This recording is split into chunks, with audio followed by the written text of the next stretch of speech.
আমার Twitter account hack করে নোংরা একটা পোস্ট। হ্যাকারের কাজ নাকি লগইন অ্যাক্সেস রয়েছে এমন কেউ? জামায়াতে ইসলামীর আমির ডাক্তার শফিকুর রহমানের এক্স অ্যাকাউন্ট থেকে দেয়া নারী বিদ্বেষী পোস্টের রহস্য খুঁজতে মাঠে নেমেছে ঢাকা মহানগর গোয়েন্দা পুলিশ ডিবি। এই রহস্যের জট খুলতে 4টি প্রশ্নের উত্তর চেয়েছে ডিবি। পোস্টটি কোন ডিভাইস থেকে করা হয়েছে, কখন করা হয়েছে, কোথা থেকে করা হয়েছে এবং কোন আইপি অ্যাড্রেস ব্যবহার করা হয়েছে, এই 4 প্রশ্নের উত্তর জানতে রোববার রাতে এক্স কর্তৃপক্ষকে পাঠানো হয়েছে ইমেইল। তদন্ত সংশ্লিষ্ট কর্মকর্তারা বলছেন, এই তথ্য পেলেই নিশ্চিত হওয়া যাবে অ্যাকাউন্টটি কি হ্যাক হয়েছিল নাকি লগইন অ্যাক্সেস থাকা কেউই পোস্টটি করেছেন। JBS holdings limited.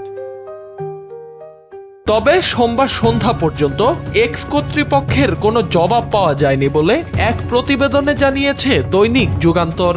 ডিবির প্রাথমিক তদন্তে দেখা গেছে ডাক্তার শফিকুর রহমানের ভেরিফাইড এক্স অ্যাকাউন্টটি বাংলাদেশ ও দেশের বাইরের একাধিক স্থান থেকে পরিচালিত হতো। কারা এই অ্যাকাউন্ট পরিচালনা করতেন তা খতিয়ে দেখা হচ্ছে।